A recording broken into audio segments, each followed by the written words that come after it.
Hello everybody, Jade Hamilton here, and happy Friday to you. I have got my lovely little Kyle Shawn with me, and we're going to do the home stretch of Buddy, but I'm going to do a quick tag just before we do. Today is Friday, so the tag we're doing is Casual Fun Friday, which is run by the lovely Kitty and her daughter Totty at Little Wattle Nursery. And Kyle, as you can see, he's a beautiful blue Thomas the Tank Engine bear with beautiful big blue eyes. Aren't you, Puppet? They almost disappear into your fur, they're so blue, don't they? And he has got on a lovely sort of apple green, it's kind of a cross between apple and avocado green romper it's a collared shirt style romper, so it's got a proper shirt collar. And as I say, it's this wonderful appley, avocado-y green. And on the front, it's got two, I think they're fishes, blue fishes with big eyes. And one is wearing white sunglasses. And one is a tiny little one with no sunglasses on. And on the top, in sort of yellowy orange writing, it says Daddy Cool. So he looks absolutely gorgeous in that, don't you, Kyle? My lovely boy. If you haven't subscribed to Kitty and Totty yet, do. I think they're still on their holidays at the moment because they were trekking round various bits of Europe last I kind of knew, but it would be a lovely surprise for them to come home and see a few more subs. So if you haven't subscribed to Little Wattle Nursery yet, do. It's a lovely channel. It's full of fun. Kitty and Totty are wonderful. They're full of enthusiasm. They love their babies. They love crafting and pink and all sorts of wonderful things. So if you want an extra bit of fun and positivity into your day, give them a go. Right, now back to Buddy. Just a quick thing before I start. As per all the videos where I read, all copyright goes to Nigel Hinton and to Penguin. I own absolutely nothing, and it's just me reading out loud because I love the story and I love reading aloud.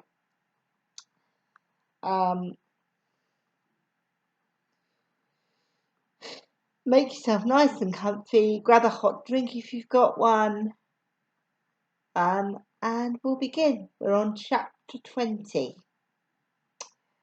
Buddy sat on the sofa at the Riberos while Charmian told her mum what had happened. He didn't really listen properly, but he heard her mention his dad, his mum, the plan, the police. Once or twice she got bits wrong, but he didn't bother to correct her. He didn't even care when Julius came back and the whole story was told again. It didn't matter anymore. Soon everybody would know. It would be in the local paper next week. Perhaps it would even be in the daily paper tomorrow. The people in 3E would know. Mr. Normington would know. He didn't care. He didn't say a word. Mrs. Ribeiro gave him a drink and made up the spare bed in Julius's room. She left the room while he took off his clothes, then got into bed, and then she came back in and talked gently to him. He noticed odd details about her face, the chubby cheeks,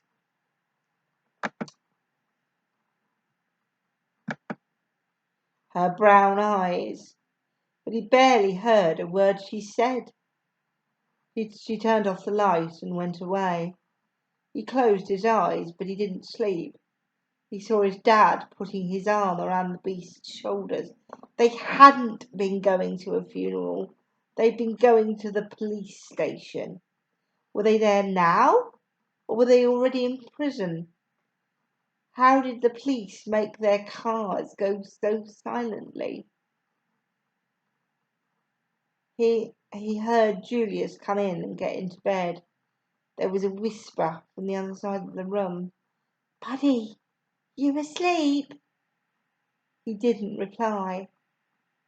When he woke the next morning, it took him a moment to remember where he was and what had happened.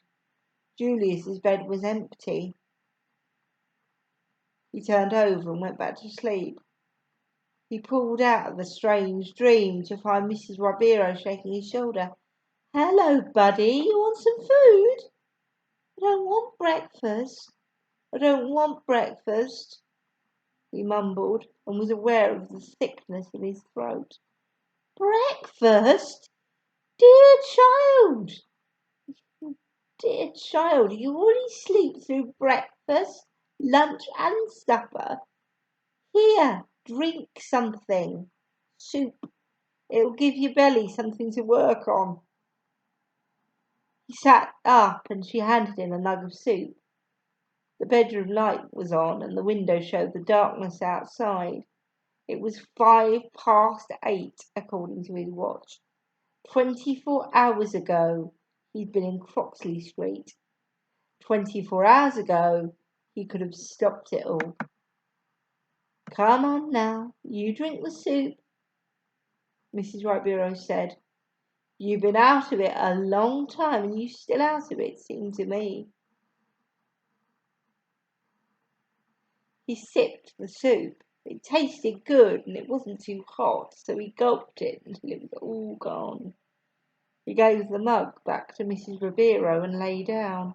He felt weak and tired, even though he'd slept for nearly a whole day. "Buddy, what's your mother's phone number? I better ring her and tell you you're here." "It's all right. I'll go round and see her tomorrow." It was a lie, and he suddenly knew what he was really going to do. "You do that, buddy. Best to let her know. But if you want, you can stay here as long as you like." Buddy nodded and she left, turning out the light. It was kind of her to say he could stay, but that wouldn't do any good. He was on his own. His dad would go to prison, perhaps for years, and his mum wouldn't want him after all this. As soon as the police found out that he didn't have anyone to look after him, he'd have to go into a home of some sort. And by the way, home in this case has got a capital H, because it means a children's home. In care, they called it. He'd been some house with lots of others, like a big lonely factory, where the last thing anybody did was care. That was what always happened. Well, they wouldn't do that to him. First thing in the morning, he'd get out of here before they found him. In fact, it was late again when he woke, nearly 11:30 in the morning. He got dressed quickly and was surprised how weak he felt. His legs were wobbly and his head started to spin when he went to the bathroom. He'd have liked to go back to bed, but he bent over the wash basin and splashed water on his face to wake himself up. Mrs. Ribeiro was in the kitchen when he went downstairs. She made him sit at the table and eat some cereal and toast. "The twins are at church with my husband. I stay here." lest you wake up and wonder where we go to." Buddy ate quickly, but he wanted to get away as soon as possible. Mrs. Ribeiro tried to make him stay for Sunday dinner, but he told her that he wanted to see his mum before she started worrying. "Sure, I understand," Mrs. Ribeiro said as she led the way through into the office and unlocked the front door. Then she put both hands on his shoulders and looked him in the eyes. "I know what you're feeling, buddy, but don't you go blaming your daddy now. It's easy to do wrong. We all do it sometime or other.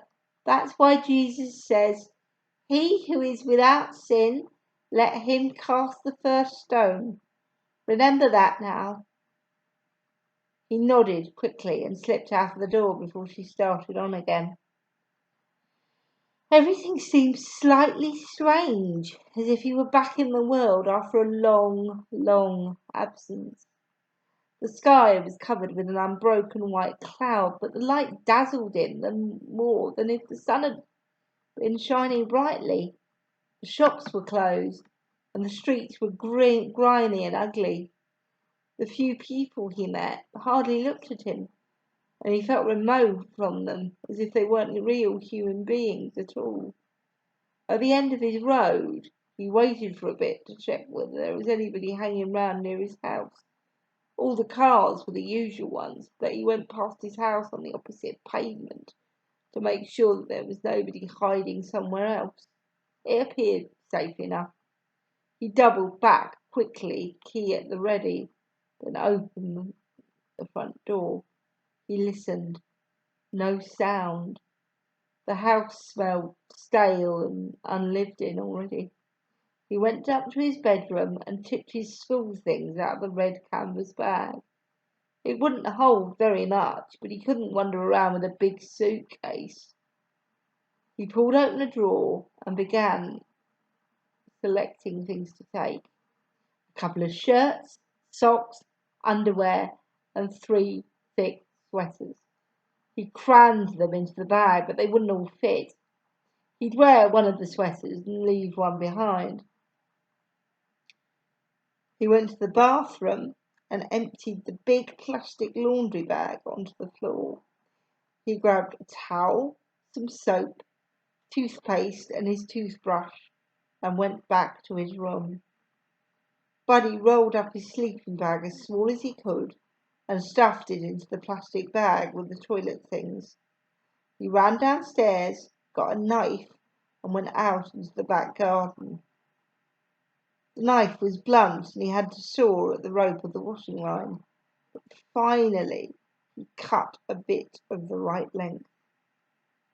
At the same time, he realised he needed a knife and fork. That he needed a knife, fork, and spoon, and he picked them up when he went back inside. A can opener too. That'd be useful. He forced the cutlery down the side of his canvas bag, then set to work rolling up the plastic bag. It took ages till he got it right, but he was pleased with the result. It was shaped like a sausage and tied at both ends with the rope.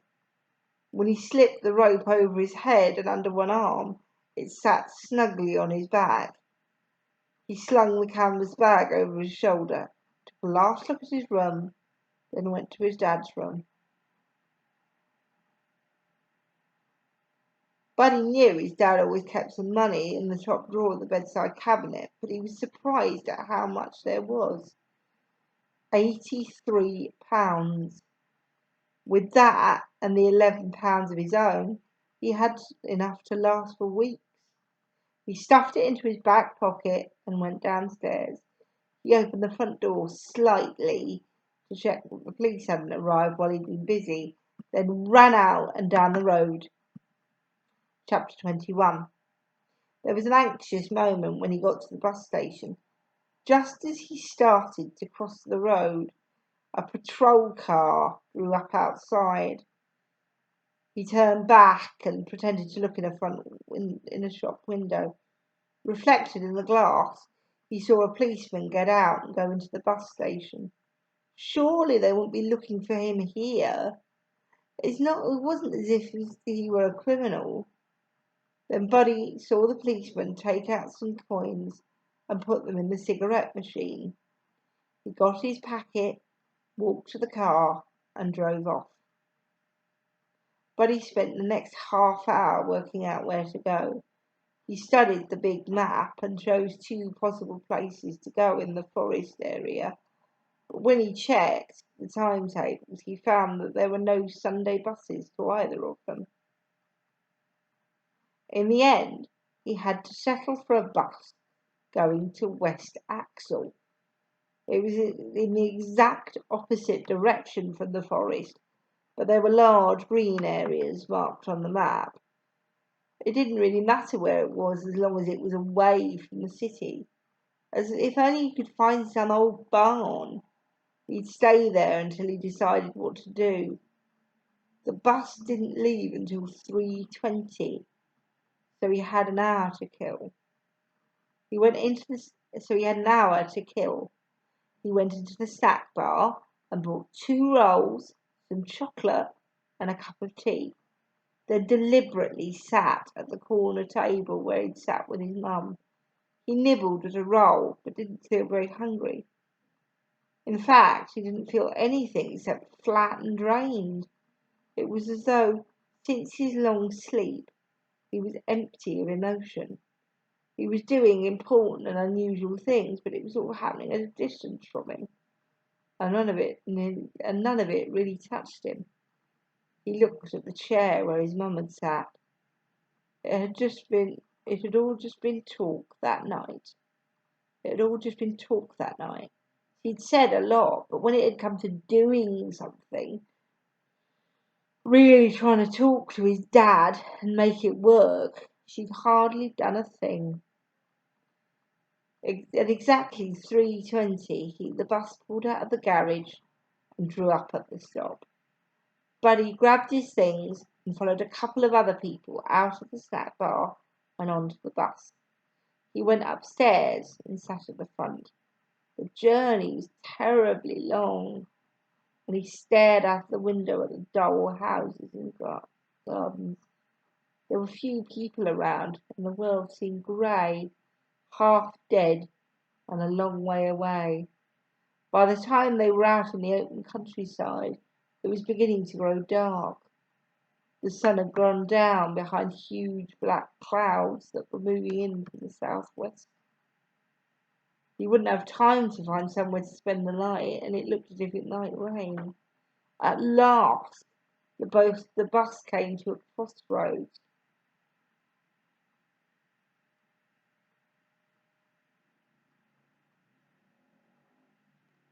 And he saw a sign that said West Axel 4 miles. To his surprise, the bus turned left, off the main road in another direction.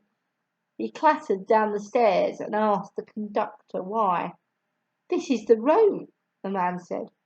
"We go via Ramsett and Dryford first. We don't get to West Axel for another 45 minutes." 45 minutes! It'd be dark by then. He looked at the passing countryside. Here was as good a place as any. "Can you let me off at the next stop, please?"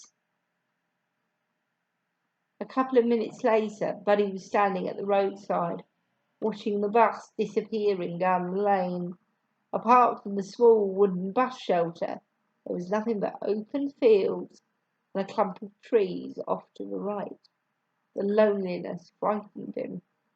Back in the city, it seemed a good idea to get away from the street lights and the houses and the traffic, but this silent, still landscape was terrifying.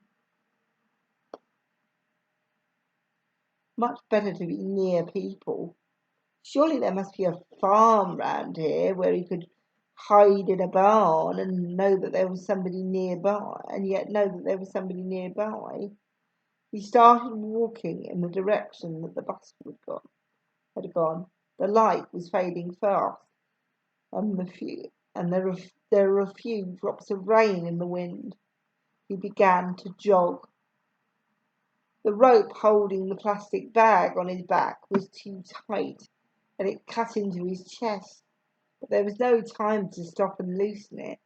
The canvas bag kept slipping off his shoulder, and he took it off and ran with it in his arms. There was a bend in the road ahead, and he sprinted towards it, hoping that there would be some sign of life. There wasn't. As far as he could see, the road stretched away into empty darkness.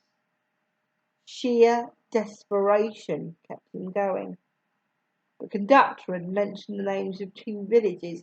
They had to be somewhere along the road. When he finally saw a glimmer of light far away on his right, his heart leapt. Yet the road seemed to be taking him away from it. Should he try and make his way towards it, across the fields? He'd almost made up his mind to do that, when he saw an opening in the hedge and a track leading off in the direction of the light.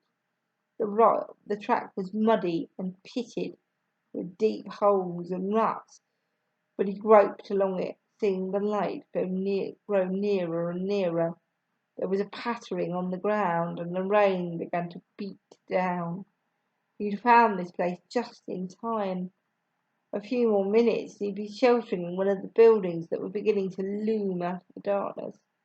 Then, ahead of him, he heard a growl. He stopped. The growl came again. Then a dog started barking wildly. Another dog joined in, further away at first, but coming closer. In the distance, he saw 2 large shapes standing in the middle of the track. They were edging slowly towards him, barking and growling fiercely. A door opened in the house, and a man's voice called out something. Buddy turned and ran. The wind blew in his face, and he slipped and stumbled on the uneven ground, but the thought of the dogs kept him running until he reached the road. Even then he walked fast. He couldn't go on like this, fumbling around trying to find a farm. There was only one thing to do: take the long road back to where he got off the bus. At least it would be dry in the bus shelter, and there wasn't much chance that anybody else would use it tonight. By the time he got there, he was soaked. He dumped his bags in a corner and stood shivering against the back wall. It was pitch black outside, and the only sound was the rain beating on the roof.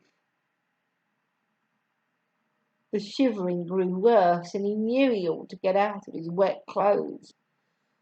There was nowhere else to go, so he might as well resign himself to spending the night here. He undid the plastic bag and laid the sleeping bag on top of it.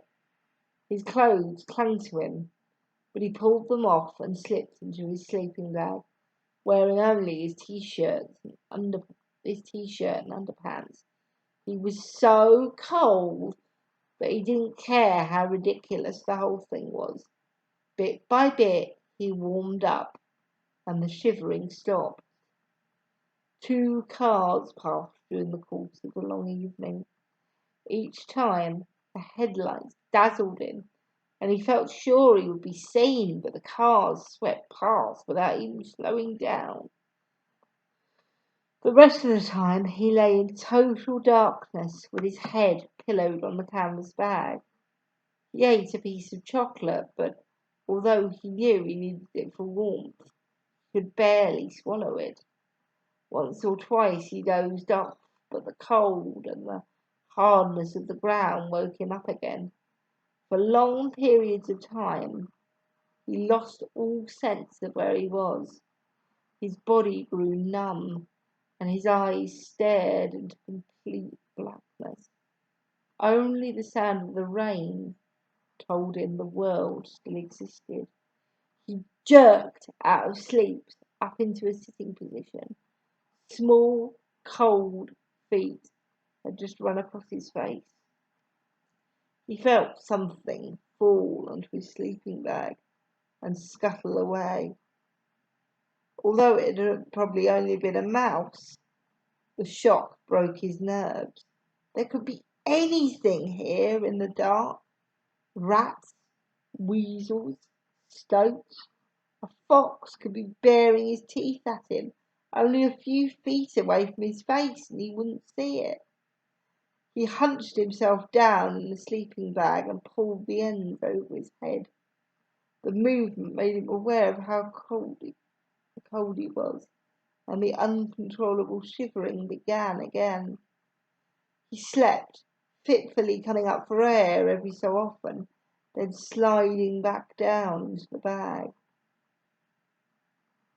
Gradually the rain eased and finally stopped, though water continued to drip from the shelter for a long time afterwards.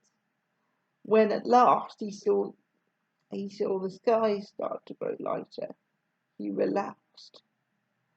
A roar woke him, and he opened his eyes in time to see the huge wheels of a tractor roll by only a few feet away from the entrance to the shelter. He sat up painfully as the roar faded away.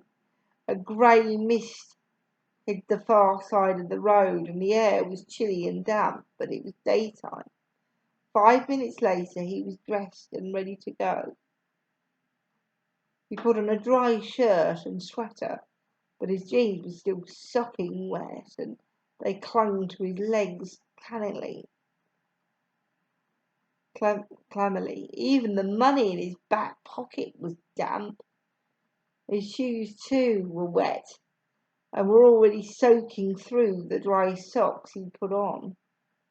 He stuffed the sleeping bag into the plastic bag, not bothering to roll it up or properly tie it with the rope. Picking it up, he slung the canvas bag over his shoulder and walked stiffly out of the bus shelter, leaving his wet clothes piled in a corner. He headed towards the main road, feeling his numbed body begin to come back to life. The idea of living rough in the country had been mad. He saw that now. Much better to be in the city he'd known all his life. There were plenty of places he could hide, and one, in particular, where nobody would think of looking for him. As he stood at the crossroads waiting for a lift into town, he realised what day it was. Monday. It was his birthday. He was 14. Chapter 22. Yesterday he'd done everything in such a rush and had made many bad decisions, but this time he planned more carefully. He went to a supermarket and chose food that would keep a long time, and also got essential things like matches, candles, and lavatory paper. At another shop he bought a little camping stove, a spare canister of gas, and a small saucepan.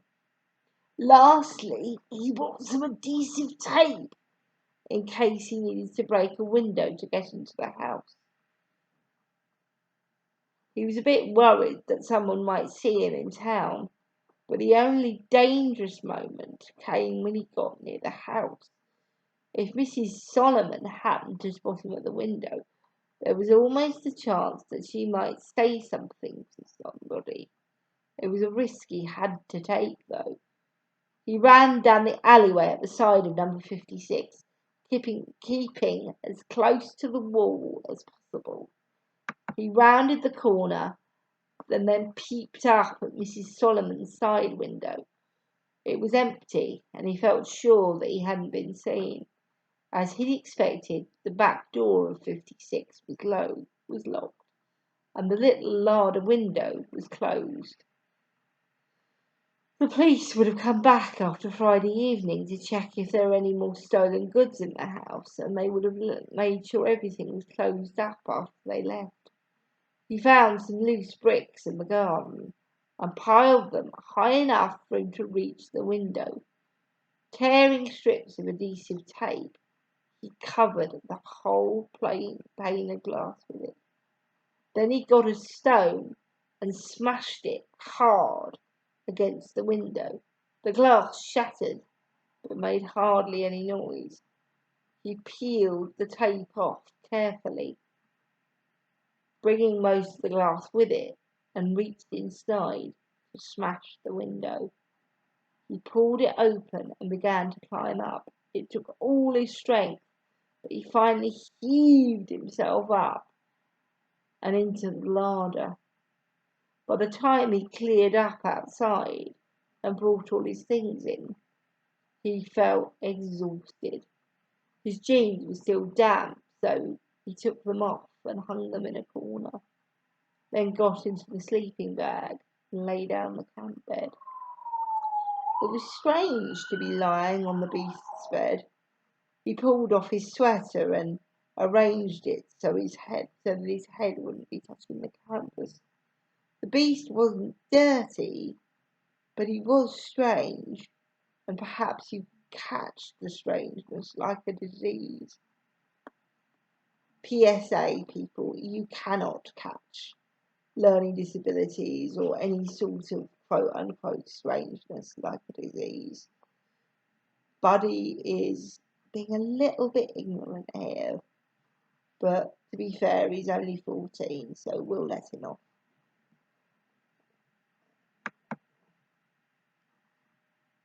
He didn't want to end up like the beast, yet here he was, living in the beast's room, sleeping in his bed.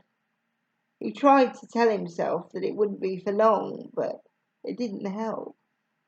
He hoped he'd feel more cheerful once he found somewhere safe to stay. But although he was better off here than in the bus shelter, he felt depressed and lifeless. How long could he go on living like this? Sooner or later somebody would find him wherever he was. Then he'd be put into a home. They'd probably still let him go to school. But that'd be even worse. You could just imagine what some of the kids there would say and do. He'd try anything rather than have to face that. Yet each time it came back to the same problem. What could he do and where could he go? The questions went round and round his head until he fell asleep. It was totally dark when he woke, and he thought he was back in the bus shelter. Then he realised there was no sound of rain, and he remembered where he was. The darkness frightened him, and he groped across the room until he found the matches.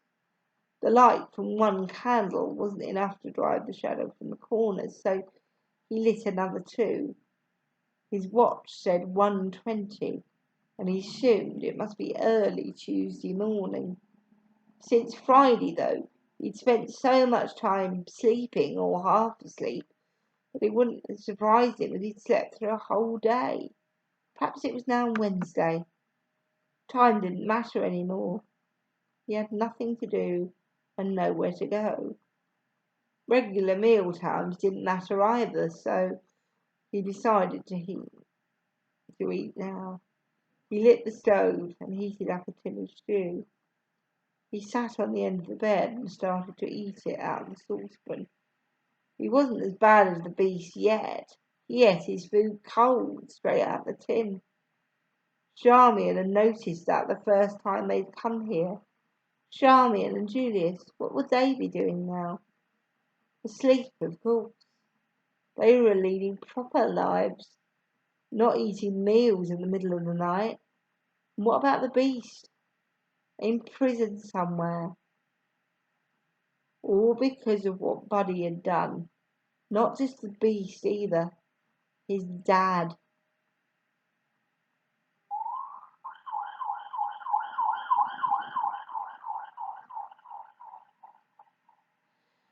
Since Friday evening, Buddy hadn't allowed himself to think about his dad for no more than a few seconds at a time. Now, however, there was no holding it back. He tried to forget it, but every single moment of the evening was burned into his brain.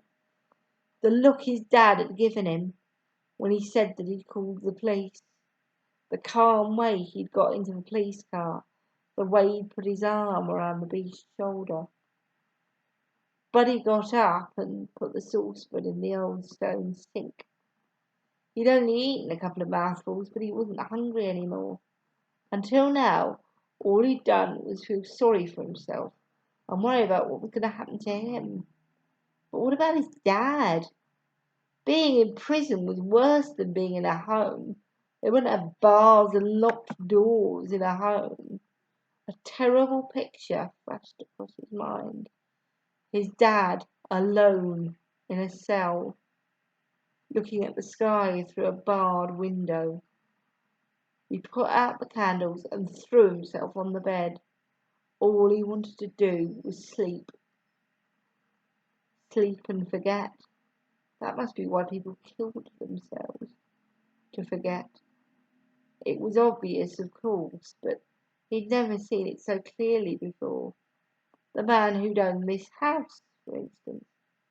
After he'd killed his wife, all he'd wanted to do was forget. But sleep hadn't been enough for him. He'd hanged himself to make sure that he never woke up and remembered. But he was frightened in the dark, but he wouldn't let himself light a candle. Being frightened stopped him thinking about other things. The house was full of sounds, creaks, rustlings and tappings. He lay tense and motionless, listening to each one until gradually he came to know them all. They still scared him, but when they came suddenly after a long period of silence, they were just noises. They would still be happening if he weren't there to hear them. The noises didn't know he was there. The room didn't know he was there. The bed he was lying on didn't know he was there. In fact, he wasn't even sure. He wasn't even sure that he was lying on it. His body was lying on the bed, but suddenly he knew that his body wasn't him. People looked at his body and said, "There's Buddy Clark." But in fact, his body was really only like a painting he'd seen in the film once. The painting was of a man's face, and there were little flaps for the eyes.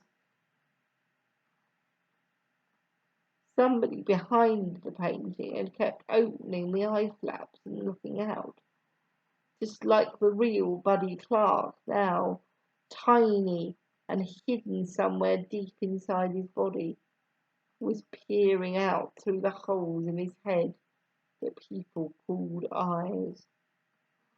Shafts of light came in through the planks of wood rolled over the window.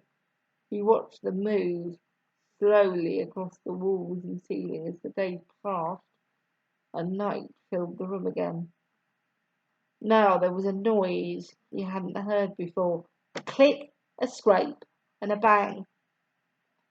Then footsteps. He froze in alarm and held his breath.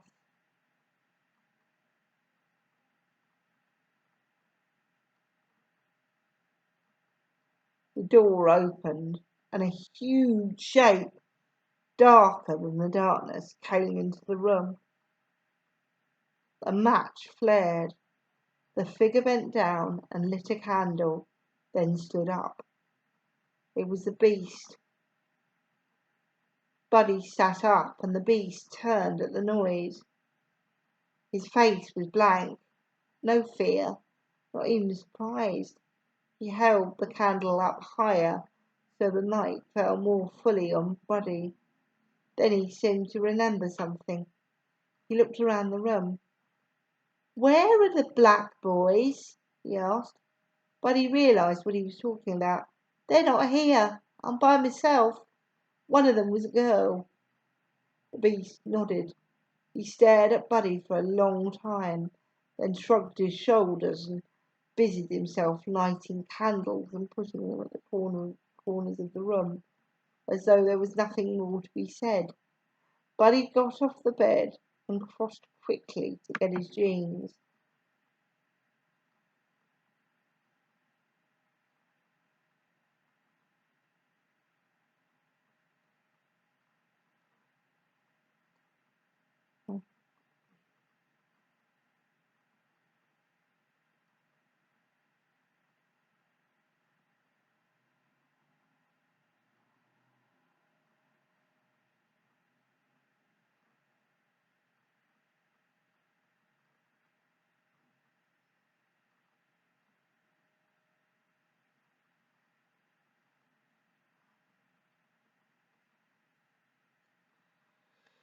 and turned his back while Buddy put them on. "I'm sorry I'm in your house. I haven't got anywhere else to go," he said, feeling that he owed the beast some kind of explanation, even though he didn't seem at all angry. "It's my house," the beast said. "Uncle Des told me. It's your house, Ralphie, and that's that." Uncle Des? Des King? Was Mr. King the beast's uncle? The shock of seeing the beast had driven all other thoughts from his mind, but suddenly they all came rushing back. The beast was out of prison. What had happened? Was his dad free too? "I thought you weren't here. I thought you were in prison. You went away with the police." The beast's face looked just as it had done when Charmian had accused him of killing the cat. "I didn't do anything. I didn't know," he said, his voice full of a desperate desire to be believed. "Mr. Clark told them. He told them I didn't steal anything. Mr. Clark told them." Of course he did, Buddy thought. His dad put his arm around the beast's shoulder. His dad would never have let the police accuse this simple man. He'd undone some of the harm that Buddy had done. He'd taken some of the harm that Buddy had done. He'd taken the blame, all the blame himself, and the police let the beast go. "I didn't steal anything," the beast repeated. I know you didn't." The beast looked relieved. A shy smile crept round his mouth. He folded his arms self-consciously, then unfolded them and let them hang by his side. But he didn't know what to do. Should he go? The beast didn't appear to be at all bothered about finding someone in his room. On the contrary, he seemed pleased. "I brought a stove," Buddy said for something to say. "You can cook your food on it." The beast smiled and nodded, then looked hopefully at him. He took the saucepan outside, then threw the remains of the stew into the garden, then went back and washed it. The beast sat on the bed watching his every move. Buddy lit the stove and held up the selection of cans. "You choose," he said, but the beast shook his head and pointed at Buddy. "All right then, beans." He opened 2 cans, poured them into the saucepan, and put it on the stove.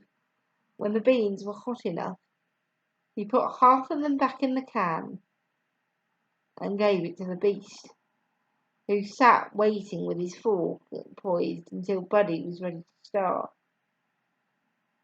They each took a mouthful, then nodded and smiled at each other to show they liked it. They ate slowly. Buddy, because he was really enjoying the taste of food after such a long time without eating properly. And the beast, as though he'd been taught that he must chew everything thoroughly before swallowing. They didn't speak. Normally, Buddy would have been embarrassed at being in a room with someone without talking, but with the beast it didn't seem to matter. They finished their food, and while Buddy washed up the saucepan and the cutlery, the beast tidied things up.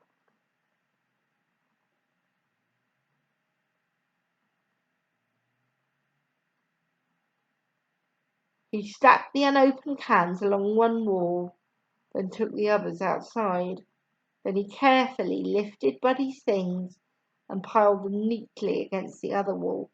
Finally, he took the sleeping bag off the bed and put it in the middle of the floor.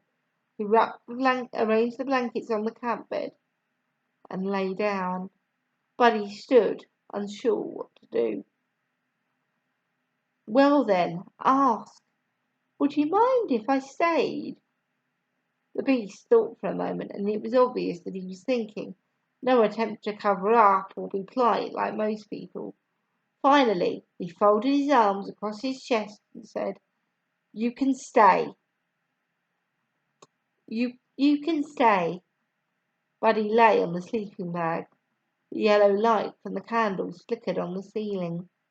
He felt strangely peaceful and happy. It felt good to be with another human being. As soon as he thought it, he felt a stab of sorrow. It couldn't last. He couldn't stay here. The beast wouldn't want him here all the time. Perhaps there was always the chance that Uncle Des would come. He turned on his side and looked over at the beast. "Is your Uncle Des's name Mr. King?" he asked, aware of how easy it was to talk directly and simply to someone who was direct and simple. The beast rolled over and looked at him. "Mr. King," he said, as if he was pleased that Buddy knew him. He's a good man. He said I didn't have to stay in Chandos house. I didn't like it there."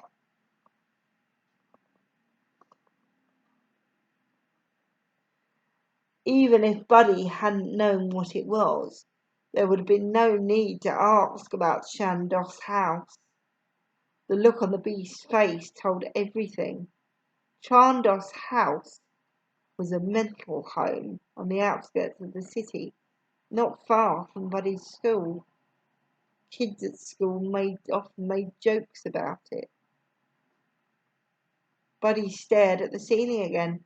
So even Mr. King wasn't as bad as he'd seemed. True, he'd used his simple nephew's house as a place for storing stolen goods, but at least he'd rescued him from a loony bin. Well, and he certainly hadn't been responsible for getting him arrested. Nobody but Buddy could claim that honour.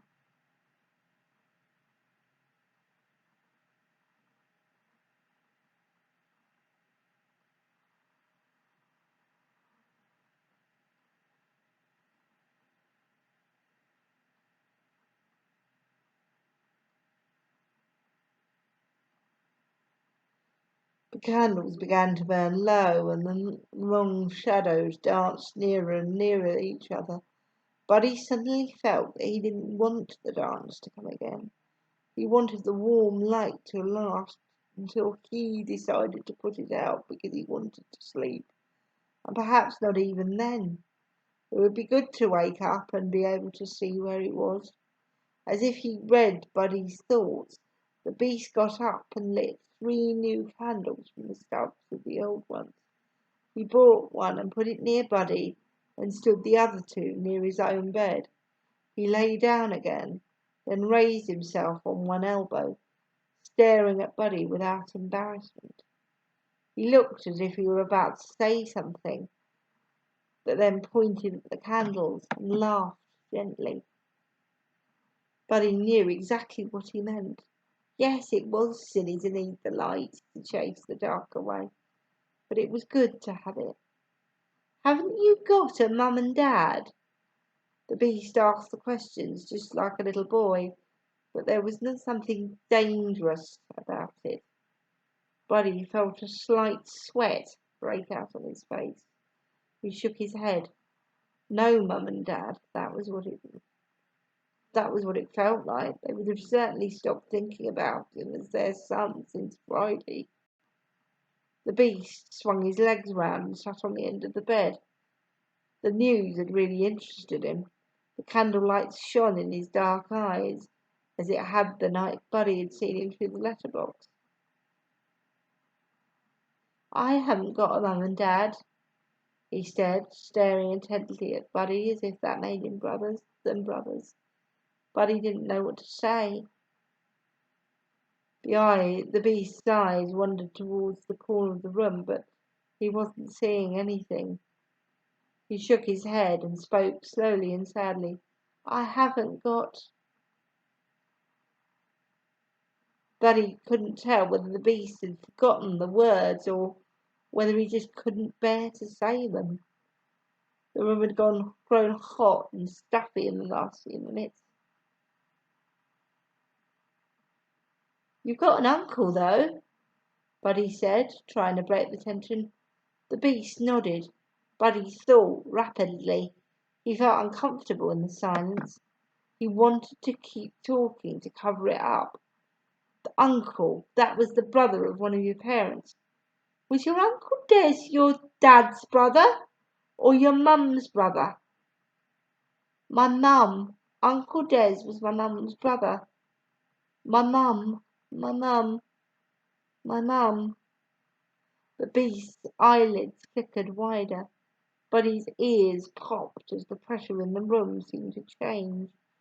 He heard each whispered word and saw every movement the beast's mouth made in order to say, "My dad killed her." A shiver shot up Buddy's back like a shock wave. The news scrambled wildly round his brain and then suddenly lurched into position. The beast was their son. The beast's eyes were totally blank. The pupils were huge. Buddy hardly dared imagine what those eyes were seeing for all those years ago. The young Ralph James Campbell, perhaps younger than Buddy, coming home from school and finding his mother on the floor, surrounded by the blood that had poured from her throat. The young Ralph James Campbell calling for his father, running all over the house looking for him, and finally finding him hanging from a rope. The eyes were blank, and Buddy couldn't tear his gaze from them. They were empty, like the eyes of the painting in that film. Perhaps, somewhere deep behind them, the real Ralph James Campbell was peering out of the holes at him, tiny and terrified. The beast's eyes flickered closed for a couple of seconds.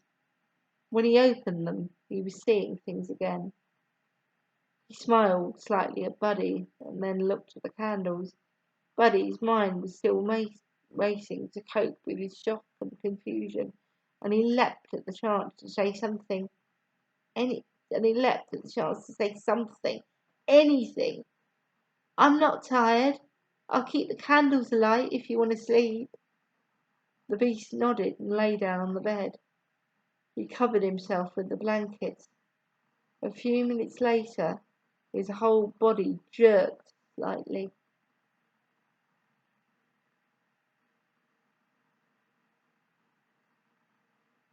He sighed deeply, and Buddy knew he was asleep. Buddy blew out 2 of the candles and put the other one directly in line with the beast's face, so it would be the first thing he saw if he woke up. Then he sat on the floor at the far side of the room, staring at the candle's steady flame and waiting for his brain to calm down so he could think. When the first candle was just a small flickering stump, he replaced it with a new one, then another. By the time the 3rd candle had burned out, daylight was coming through the cracks in the window. It hadn't been much, seeing the beast through one night. Not much at all, after the trouble he had caused him by calling the police. But what could he do for him anyway? There was only one thing the beast wanted, and nobody on earth could help him with that. His parents were dead, and there was the end of it. But Buddy's weren't, and no matter how difficult the situation was, it could never be as hopeless as the beast. "Ralph," he said, gently shaking his shoulder. The beast's eyes opened sleepily, but closed again. "Can you hear me?" The beast nodded. "It's morning. I've got to go now. I'll see you around, okay? Thanks for letting me stay. Bye. Bye. Bye," he mumbled, snuggled deeply in sleep. Buddy got his things together, leaving the food and the stove, and crept quietly out of the dark house. Chapter 23. It was cold out, and there'd been a frost. Buddy was glad he hadn't spent last night in the open countryside. Nearly 8 o'clock. If he hurried, he would catch his mum before she went to work. And then what? Tell her what had happened? Ask her to let him stay? He wouldn't try and plan what to say. He'd wait until he was there and just talk simply and directly to her, the way he'd spoken to the beast. The cold numbed his face and hands, but the fast walking warmed his body. He tried what he thought might be a shortcut, but it got him lost in streets he didn't recognise, so he had to double back until he knew where he was. He started running then. He didn't want to miss her. It was just past 8:30 when he finally turned into Raynor Avenue. He sprinted along, checking the numbers, and arrived, panting, at the bottom of the basement steps of 23B. He rang the bell. Nobody was coming. He rang again and put his eye to the bubbly glass. The bubbles distorted everything, but he saw a movement as light as the kitchen door opened.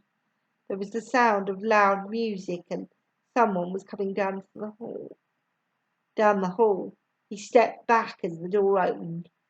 It was his mum's friend, Joyce. She was in her dressing gown, and she looked as if she hadn't been up for long. "Is my mum in?" "Buddy!" she said, her eyes opening wide and losing their sleepy look. "Where have you been? Everybody's been looking for you. Are you all right?" She took his arm and pulled him inside before he had a chance to speak. He followed her along the corridor into the kitchen. Music was blaring out from under a newspaper on the table. Joyce snatched the paper away and turned the radio off. She seemed almost angry, and Buddy shuffled uncomfortably in the silence, his eyes fixed on the newspaper.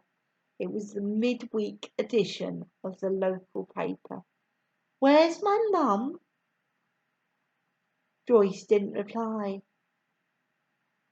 Instead, she held out the newspaper. He grabbed the paper and his eyes flew across the page. He'd expected something about his mum, but he found a photo of himself. It had been taken at school in the first year when his hair had been long. It didn't look anything like him now. Next to the photo were the words, "City boy missing."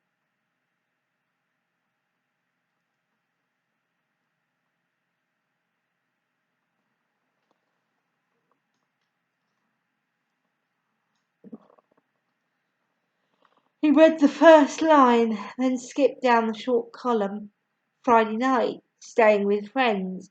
Sunday, hunt, police, inquiries. He threw the paper down on the table. "Where is she?" "Round at your house. She's been going crazy with worry thanks to you. They both have." "They? What did she mean?" He could hardly get the words out. "My dad's there." "Yes." "How?" "He's out on bail. Your mum put up the bail." Joyce shouted something as he ran down the corridor, but he didn't listen. He dropped his bags in his hurry to get out the door, and he didn't bother to pick them up. When he got to the high street, the pavements were filled with people, and he had to dodge and twist round them. Some people stopped and glared at him as he rushed towards them, and he wondered if any of them recognised him from the paper. His enemies in 3E had probably seen it, and he could just imagine what Mr. Normington was thinking. But none of that mattered now. He could face whatever they said. All he wanted to do was get home. A flicker of doubt crossed his mind as he slipped the key into the front door latch, and he hesitated before turning it. Then the door swung open, and his mum was there, her face alight with relief. She threw her arms around him, and over her shoulder, Buddy saw his dad come out of the front room. His mum let go of him, and he stepped inside, still looking at his dad. His dad put his hands in his pockets and ducked his head in the direction of the door. "Listen to me, Buddy Clark. You do two things: cry or say you're sorry, and you're out that door, right?" Buddy gulped and shook his head. "I didn't hear you say yes." "Yes." "Right. And there's one other thing before your mum starts yucking on about where you've been. Might be 6 or 9 months before your trial comes up in court, and I promised your mum I'll get a job. You said them black friends of yours needed drivers." The night before the trial, his dad worked late, but he finished his homework and then helped his mum revise for her business studies exam the following week. He went through her notes and tested her on questions about accountancy and computers. Normally she got them all right, but this evening she kept making silly mistakes. At 11 o'clock she told him to go to bed, and although he wanted to stay up, he didn't argue. He couldn't sleep though. He kept listening for the sounds of his dad's taxi drawing up outside. Then he realised his dad wouldn't be bringing it home tonight because he wouldn't be driving tomorrow. Well after midnight, he heard the front door open and close. There was a murmur of voices for a while. Then his mum came upstairs. He saw her pass his door, and go into their bedroom. A couple of minutes later, his dad came up. "Buddy, you asleep?" "No." His dad came in and pushed the door to behind him. The door closed, then slipped open slightly as the catch failed to hold. His dad stood awkwardly for a moment, then sat on the far end of the bed. A beam of light from the hall squeezed in past the edge of the door and caught his knees and his clasped hands, but his face was in shadow. "I'm gonna plead guilty," he said. Buddy's heart started thumping. "Might get a bit less like that. You never know your luck. Old man Ribeiro said he'll keep me job open." Buddy turned his head away so that his dad wouldn't see the tears that rolled onto his pillow. "You keep helping your mum with her exams, okay?" Buddy moved his head on the wet pillow. His dad laughed gently. "Two flipping geniuses in the family. That's all I need." There was a long pause. "Hey, take care of her, though, won't you?" "And yourself?" "I—" He stood up and went to the door.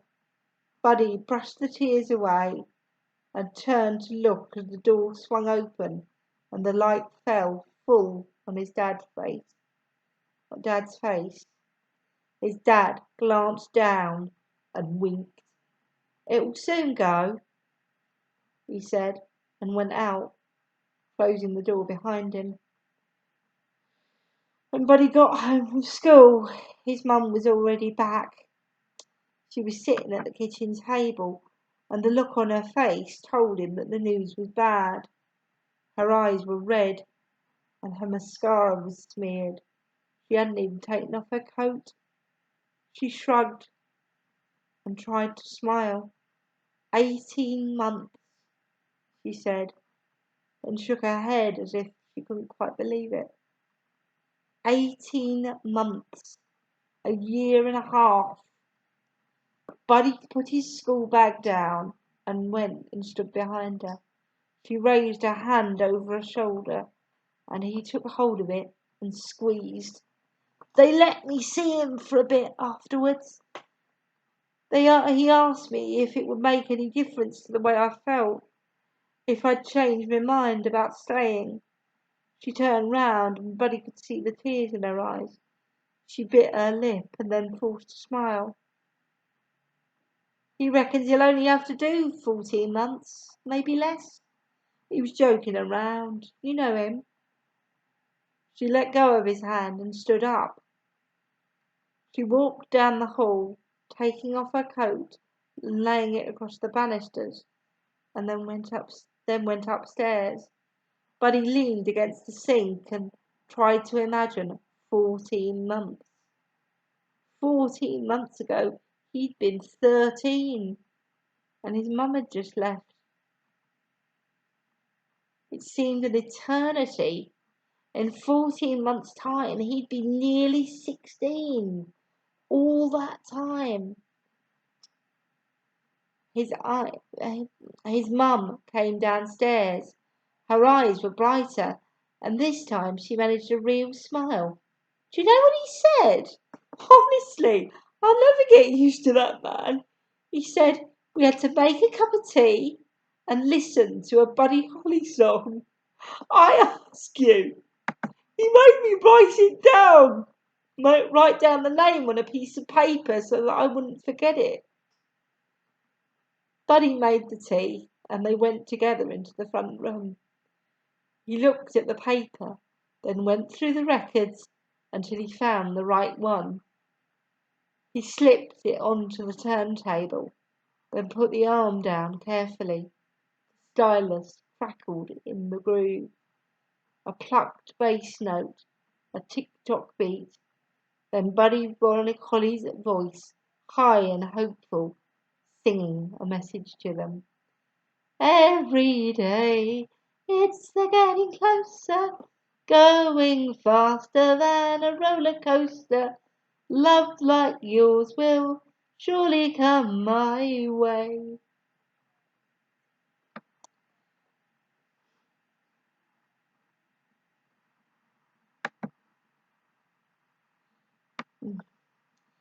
And with that little bit of singing, that's the end of Buddy. Thank you so much for listening, subscribing, commenting. It really makes my day when you do. I really hope you enjoyed it. And little Kyle and I will see you soon. Can you wait? Kyle, good boy. Cheerio, everybody.